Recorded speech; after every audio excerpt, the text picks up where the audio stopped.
Hey everybody, welcome back.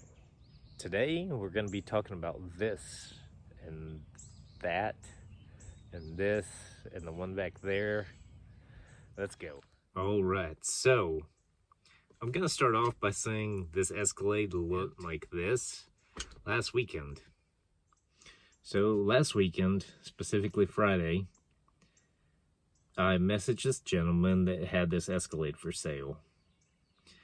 And I made him an offer, said if he accepts, I'll come get it the next morning, Saturday. Because I had my buddy Cody already planning on coming over. And he accepted it. So we loaded up the truck and trailer, went to pick this Escalade up. And things were kind of strange. Like, you could tell this Escalade had been somewhat maintained. But we had to push it onto the trailer, which didn't really make sense.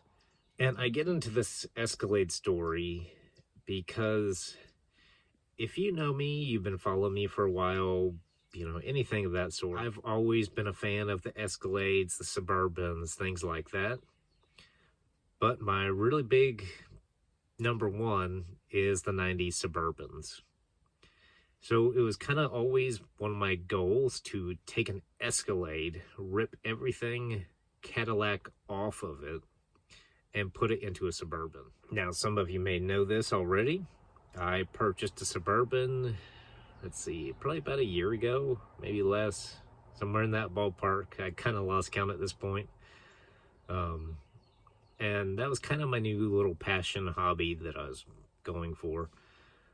But then this Escalade popped up, and it, same white color, so you can bolt it all together. It looks, you know, matching pretty well. It's always kind of been, you know, a thing. I wanted to build a Suburban-sized 90s Escalade. And now I have both pieces. So I have the Escalade, I have the Suburban. So I think we're going to go this route and do it. And I kind of already started a little bit. But that's kind of where things got a little weird. So vacuumed it, went through the glove box to kind of see what we're working with. When we open the glove box, we have all the owner's manuals, stack of receipts, paperwork, all kinds of things. Come to find out, for the last decade, 2 decades, as long as we can figure out, an older gentleman in his, let's say he was 89, I think, from what we gather. And then I, you know, went on the internet, kind of Googled it a little bit to see what exactly we're working with here. Because everybody likes to know the backstory on their vehicles when they get them. So it turns out, for the last decade or two, it's owned by an older gentleman named Frank. He passed last June at the age of 89. And he's had this Escalade forever. But it's kind of cool. Apparently, he was like a handyman and had a few businesses. But it was just kind of interesting to find out a little about him. He was in the flooring business, had his own company, sold blinds, all sorts of things. And you could kind of tell from the Escalade that there was, you know, a little bit of more of a handyman vibe to it. As far as, you know, things we found in there. Like, you know, the sticks for welding, things like that. But, you know, he was a veteran. He liked tinkering with things, repurposing things. He was an inventor.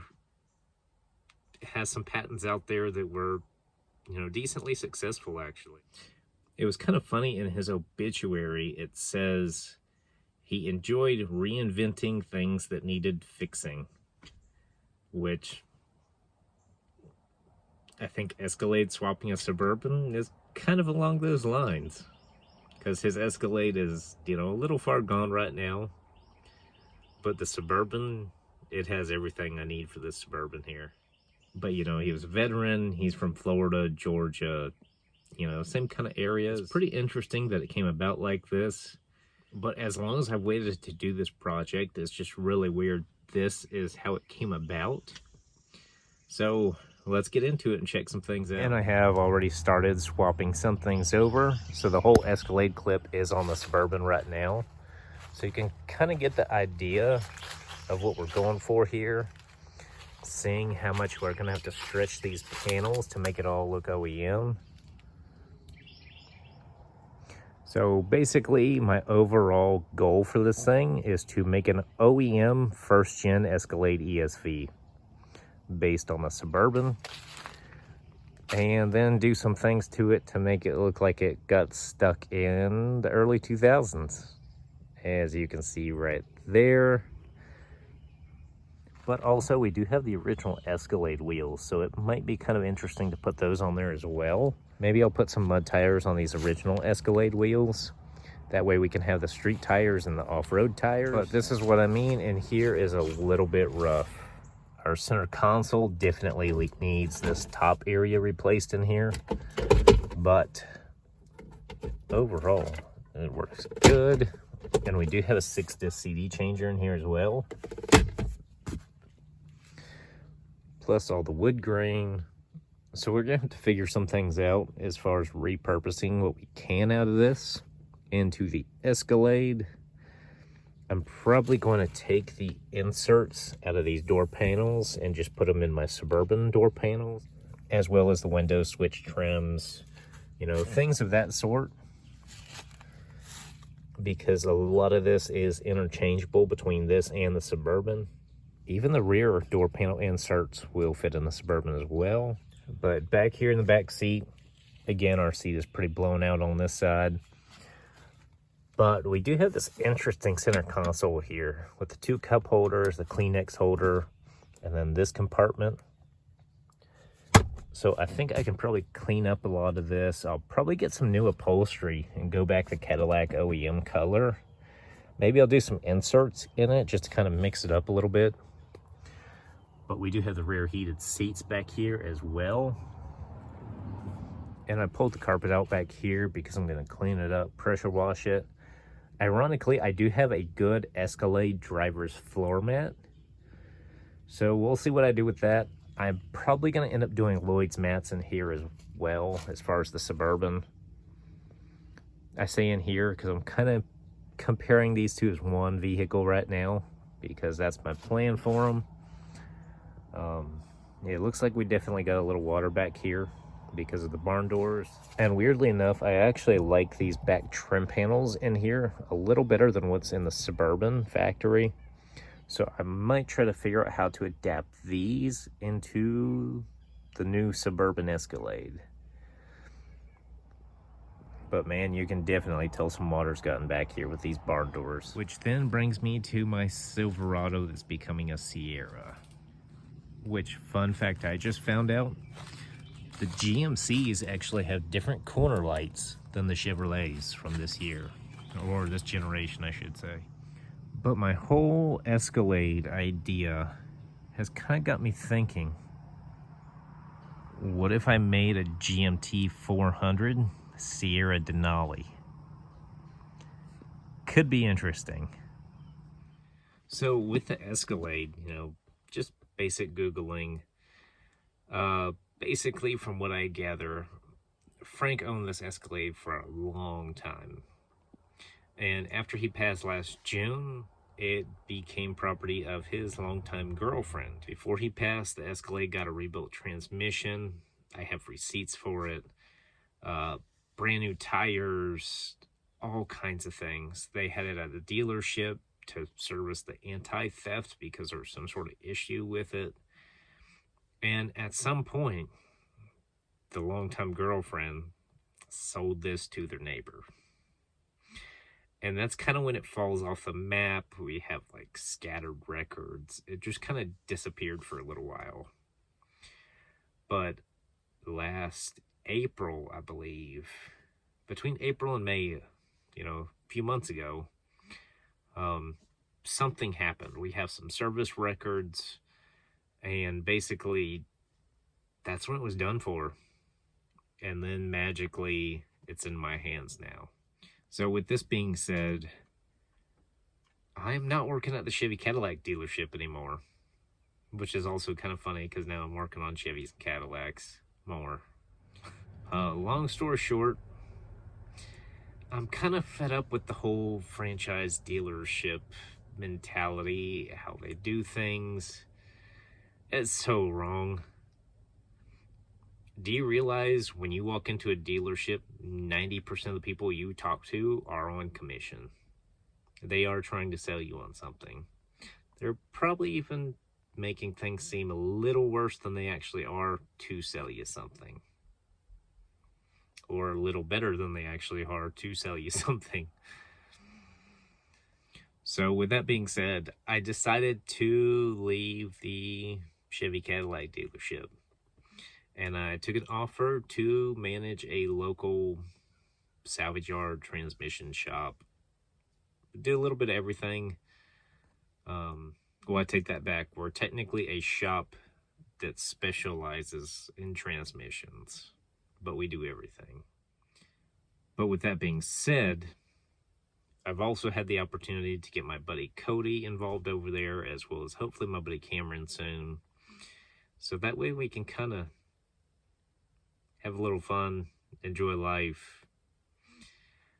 Because let me tell you, this whole working 6-7 days a week, weekends, sun up to sundown, like the money was good, but was it? I'll let that sink in for a minute. So, we're back to 8 to 5, Monday through Friday, weekends off. When the day's over, the work's done. That's it. We want to enjoy ourselves. And, to a certain extent, some of the money isn't worth it. Who knows? Maybe one day I'll give you a tour of my office at work. It's a little different. Because also, that was kind of one of my big things at the Chevy dealership. I didn't want to just be in the office. I wanted to be out, in the shop, managing, like what's actually going on, hands-on, how it should be done. And they were very against that, which kind of explains why it was such a crapshoot. So luckily with the new job, managing the shop and business, I can do both, be in the office, be out there with everybody else, hands-on, knowing what's going on. And that's a whole lot better. It also kind of helps with morale. You're a little happier at work when you aren't just sitting in the office. And two, if all the techs are busy, we have something that's a rush, I can do it. Be hands-on without getting in trouble or complained about or anything like that. That way we can get the job done, get the customer out of there happy on their way. And that's how it should be. But you know how it is with the dealership bureaucracy. They just want to get in the way, draw things out. It's not good. Also, here's that Escalade headrest I was talking about. So we'll see what shakes out about this. But finally, I can build my GMT 400 Escalade ESV, which is going to be awesome. That way when we go to the shows, track days, I can put the Camaro behind me, take this, and be a little different. Because when you have a carbon skin body 90s catfish Camaro and you pull it to the track in this, a 90s Escalade Suburban ESV, whatever you want to call it, or Suburbalade as we've been referring to it, that's a little more unique than what you see at a lot of these car shows now, and it's everybody just doing the same crap. It's all either a Challenger, Charger, Tesla with a wrap on it. They just have different wraps. It's all the same crap. And it's exhausting. Like, it's not that hard to be original. Just do what you like. But it is what it is. That's car community today. Anyways, I'm going to try to post more on this here soon. We got a lot going on. A lot going on. Anyways, see y'all in the next video. I'm going to try to start uploading more than once a month like I've been doing lately. Just, a lot going on. I might even try to start doing like customer cars, the crazy stuff we see. Maybe interesting things that come through the salvage yard too.